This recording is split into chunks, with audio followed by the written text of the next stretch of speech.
बोलिए श्याम दातार की जय हो। बोलिए गुरुदेव महाराज की जय हो। बोलिए गौ माता की जय हो। नमस्ते भीमपुत्राय मौर्वीपुत्राय ते नमः। नमस्ते धीरवीराय पाण्डुवंशाय ते नमः। वरवरिकाय देवाय घटोत्कचसुताय च नमः श्यामाय कृष्णाय खाटू धाम निवासिने। अब आपके सामने श्री श्याम काव्यामृतम छठे भाग का दूसरा प्रसंग आपको प्रस्तुत किया जाता है। ध्यान से सुनिए। जब बर्बरिक ने भगवान श्री कृष्ण को अपना सिर उतार के दे दिया तो उसके बाद पृथ्वी पर पड़े हुए बिना सिर के शरीर को अनेक वंशजों ने, अनेक पांडु वंशी वीरों ने सह सम्मान उठाया और उस वीर बर्बरिक को वीरोचित सम्मान देकर के वैदिक रीति रिवाज से समुद्र में जलांजलियां प्रदान की।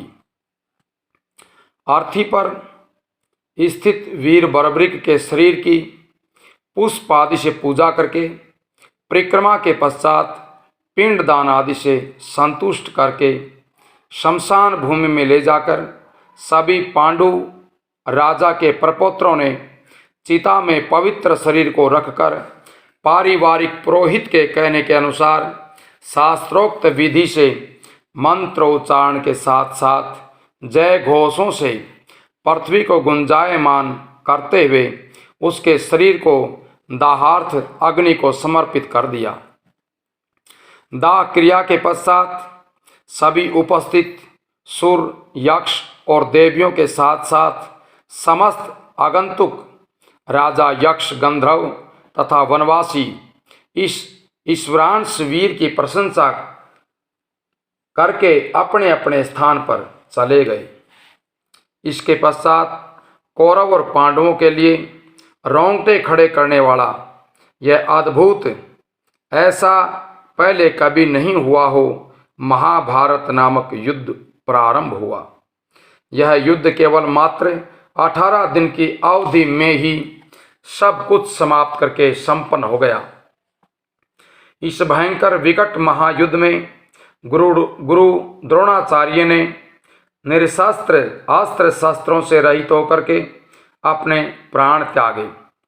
युद्ध में इस द्विजराज के समक्ष स्वयं यमराज भी ठहरने में समर्थ नहीं था। अभिप्राय यह है कि अगर गुरु द्रोणाचार्य पुत्र मोह के कारण अपने अस्त्र शस्त्र नहीं त्यागता तो उसे मारना स्वयं यमराज के हाथ का काम नहीं था। परंतु कृष्ण भगवान की चतुर नीति के सामने सब कुछ असहाय प्रतीत होता था।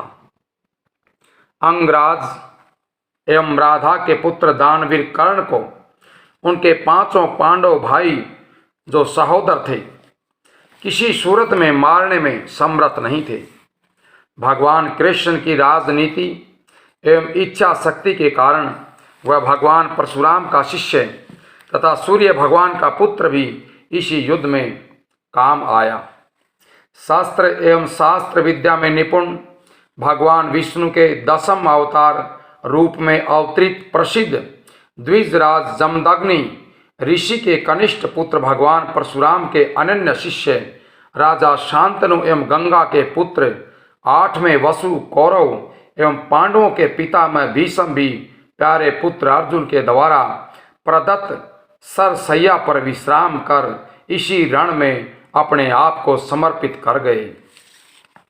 युवराज दुर्योधन भी अपने पुत्र पौत्रों, संबंधियों, श्रेष्ठ मित्रों एवं अन्य अन्य महावीर योद्धाओं के साथ साथ युद्ध से पूर्व के अन्यान्यों के कारण तथा अनीति एवं वृद्धों गुरुजनों की उपेक्षाओं के कारण 100 जनों के आशीर्वाद के अभाव में युद्ध की समाप्ति पर महाबलशाली भीमसेन की गदाओं के प्रहार से इसी रण में वीर गति को प्राप्त हुए।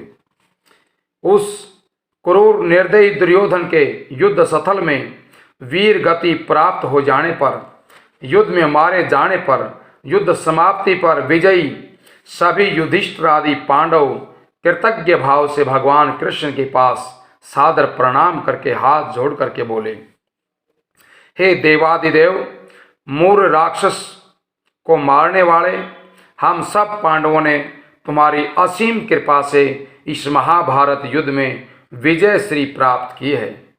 हे संसार के स्वामी, इसी प्रकार भविष्यत काल में भी हम सब पर कृपा की दृष्टि बनाए रखना, ताकि हम शेष जीवन में भी सफल रहें। हे भगवान, यह आपकी कृपा दृष्टि का ही फल है कि उस बलशाली जयद्रथ को युद्ध स्थल में शर्त के अनुसार सूर्यास्त होने से पहले आपके सखा अर्जुन ने उस भयंकर को सभी कौरव पांडवों के देखते देखते तीक्ष्ण बाणों का निशाना बनाया, क्योंकि अगर आप अपने सुदर्शन चक्र की सहायता से सूर्य भगवान को बादलों के पीछे नहीं ढकते तो जयद्रथ बाहर नहीं आता और अर्जुन अपनी शर्त के अनुसार अग्नि में जलकर मर जाता।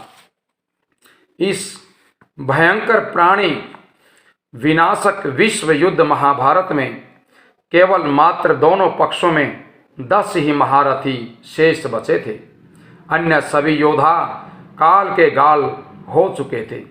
संसार के पालनहार भगवान कृष्ण के पक्ष पांडु पक्ष में भी एकाकी 7 ही योद्धा बाकी थे। इसलिए इससे बड़ा प्राणी विनाशक युद्ध हो ही नहीं सकता। पांडवो सुताः पंचमुरारिष्टः ससप्तम सात्यकी रेषशेषः कौरव्य पक्षे कृतं वीरं द्रोणीं कृपं त्रीन गण्यन्ति चेतान। 5 पांडुराज के पुत्र जिन्हें पांडव कहा जाता है, 6ठे स्वयं कृष्ण भगवान एवं 7वें महारथी सात्यकी थे। 7 पांडु पक्ष से बचे थे, जबकि कौरव पक्ष में कृतवर्मा के साथ साथ दोनों मामा भांजे कृपाचार्य एवं अश्वत्थामा ही बच गए थे। यद्यपि उस समय कौरवों का पक्ष अति शक्तिशाली था, क्योंकि इस पक्ष में गुरु द्रोणाचार्य, भीष्म पितामह, विकर्ण और कर्ण जैसे महारथियों के साथ साथ गदा युद्ध महारथी जयद्रथ एवं 1000 हाथियों की शक्ति वाले मामाजी शल्य और स्वयं दुर्योधन भी प्रबल महारथी थे। ये सभी महारथी एक समान शक्तिशाली तथा रण में कुशलता दिखाने वाले महान योद्धा थे। इधर पांडवों के पक्ष में तो केवल मात्र प्रबल महारथी योद्धा तो भीमसेन और अर्जुन 2 ही थे। वैसे साथ निभाने के लिए वीर घटोत्कच के साथ साथ राजा द्रुपद के आत्मज राजकुमार धृष्टद्युम्न सेनापति व सात्यकी भी बलशाली थे। पांडव पक्ष में अन्य सभी सामान्य योद्धा थे, अतिशय शक्ति संपन्न नहीं थे, परंतु फिर भी इस महाभारत युद्ध में अतिशय शक्तिशालियों को कौरव पक्ष सामान्य योद्धाओं ने कैसे जीत लिया। परंतु यहाँ पर कोई अद्भुत एवं महान प्रबल शक्ति काम कर रही थी, जिसके कारण इन्होंने पांडवों ने युद्ध जीत लिया। सा शक्ति रेसा प्रबलाप्यमोधा जानाति मां कोऽपि कृतज्ञ विधीरः कृष्ण स्वरूपा निखिलांतरस्था बिभ्रति हंति प्रतिपाति लोकमः। जिसकी कृपा से जीत हुई है वह प्रबल एवं अचूक शक्ति निश्चित ही विद्यमान थी, जिसे कोई धीर एवं कृतज्ञ पुरुष ही जानता है। वह कृष्ण भगवान स्वरूपा शक्ति सभी जीवों की अनंत आत्मा में स्थित होते हुए भी इस संसार का भरण पोषण, लालन पालन, उत्पादन एवं हनन करती है। अर्थात भगवान कृष्ण ही उन्हीं की कृपा से जीत हुई, जो सभी जीवों में स्थित होते हुए संसार को उत्पन्न करता है, पालता और मारता है। विजय श्री प्राप्त होने के पश्चात युधिष्ठिर के अतिरिक्त सभी पांडव अपनी अपनी शक्ति से चूर होकर अपनी शक्ति के आधार पर युद्ध जीतने का दावा करके मूल स्रोत भगवान कृष्ण की उपेक्षा करने लगे। केवल मात्र धर्मराज युधिष्ठिर ने कहा कि हमने भगवान कृष्ण की असीम कृपा से इस महाभारत युद्ध में शत्रुओं पर विजय पाई है। उवाच नारायण कैटभारे हे कृष्ण गोपाल जगन्निवास अनुग्रहेणैव तदेव दृशाः समः क्षमस्व बंधु नोमम गर्वदृप्तानः। धर्मराज युधिष्ठिर भगवान कृष्ण को संबोधित करके बोले कि हे नारायण, हे केटभ नाशक, राक्षस को मारने वाले, केटभ नामक राक्षस को मारने वाले, हे कृष्ण गोपाल, हे संसार के निवास स्थान, आपकी महती कृपा से ही हम आज इस स्थिति में हैं। कृपा गर्व से उद्धत इन मेरे अज्ञानी भाइयों को क्षमा करें। धर्मराज युधिष्ठिर भाई समेत भगवान कृष्ण के समीप जाकर पांडवों में मध्यम भीमसेन घमंड सहित बोला कि हे भ्राता, आप व्यर्थ में मूल राक्षस को मारने वाले मुरारी इस कृष्ण की स्तुति करते हो। यह महाभारत युद्ध में मैंने अपनी भुजाओं के बल से गदा मार मार कर प्रतिदिन शत्रुओं का संहार करके जीता है। हे राजन, हे भ्राता, क्या मैंने राजा धृतराष्ट्र के पुत्रों को नहीं मारा? क्या मैंने युद्ध स्थल में युवराज दुर्योधन को नहीं मारा? क्या विराट नगर में मैंने सभी कीचकों को नहीं मारा? तथा मेरे बिना 100 कौरवों को कौन मार सकता था? इत्यादि अनेक अनेक प्रश्न भीमसेन ने अपने भाई युधिष्ठिर से श्री कृष्ण जी के उपस्थिति में कहे। हे राजन, आप जिस मुरारी माधव कृष्ण की प्रशंसा करते हो, उस वासुदेव पुत्र ने तो केवल मात्र इस युद्ध में सारथी का काम किया है। श्री कृष्ण ने महाभारत युद्ध में कभी अस्त्रों से युद्ध किया ही नहीं और न ही इन्होंने किसी शत्रु को इस संग्राम में मारा। हे राजन, फिर भी हम चारों भाइयों की, भीम, अर्जुन, नकुल, सहदेव, सभी पुत्रों, सभी सखाओं तथा अभिमन्यु जैसे वीर को, सभी राजाओं के पुत्रों के युद्ध में प्राण अर्पण करने वालों की उपेक्षा करके केवल मात्र असुरों के निहंता भगवान कृष्ण के पुत्रों गुणों का गुणगान करते नहीं थक रहे हो। श्री कृष्ण भगवान ने गर्व युक्त घमंड युक्त भीम को बातें सुनकर के विचार किया कि कभी ये पांडु विजय की खुशी में मदान्ध होकर के न्याय के रास्ते से विचलित न हो जाएं। इसलिए किसी प्रकार से इनका घमंड समाप्त किया जाए। अर्थात भगवान कृष्ण ने सभी को वास्तविकता से अवगत कराने का रास्ता इस प्रकार तैयार किया। गर्वं तदेषां परिहतुर्मिच्छन् भीमं प्रशंसन यदुनाथ आह सत्यं तव्या भीमबलान्वितेन रणे हतास्ते धृतराष्ट्रपुत्राः। इन सभी पांडवों के गर्व को शांति पूर्वक हित चिंतक की तरह निपटाने के लिए सर्वप्रथम चतुर नायक की तरह भगवान कृष्ण ने भीम के कथन की सहमति जताते हुए उस ब्रकोदर की प्रशंसा की और कहा कि हे भीम, वस्तुतः शक्तिशाली तुम भीम सैन ने ही सभी धृतराष्ट्र के पुत्रों का हनन किया है। भगवान कृष्ण ने सभी पांडवों को, उनकी रानी द्रौपदी को तथा उनकी माता कुंती समेत शेष बचे राजा सात्यकी को भी बुला करके कहा कि आओ युद्ध के प्रत्यक्ष दृष्टा मौरवी पुत्र वीर नायक वरवृक के पास जाकर के पूछें कि इस युद्ध में आपने लगातार 18 दिन तक क्या देखा तथा किसने किसको किस प्रकार मारा है। भगवान कृष्ण सभी पांडवों, कुंती एवं द्रौपदी आदि को साथ लेकर के चारों तरफ की प्रभा चमक से चमकीले पुत्र वीर श्रेष्ठ वरवृक के सिर के पास आए।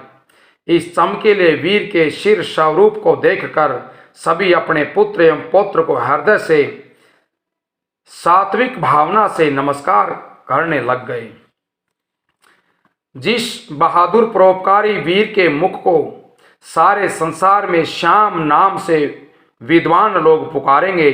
सामने स्थित उस मुख को जो अद्भुत शक्ति से संपन्न है, उसको देख करके हमारे द्वारा इस आशा की दृष्टि से देखा जा रहा है कि वह यह अलौकिक शक्ति युक्त मुख सत्य और न्याय से युक्त कैसे बताएंगे कि इस युद्ध को किसने किस प्रकार जीता। इस आशा के साथ सभी बलशाली इस मुख को देखते हुए सम्मुख खड़े हैं।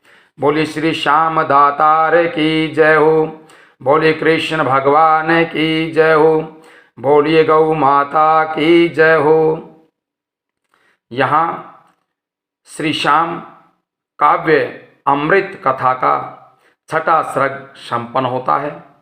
सभी से प्रार्थना है कि इस कथा को बड़े ध्यान से सुनें और शेयर करें, सब्सक्राइब करें।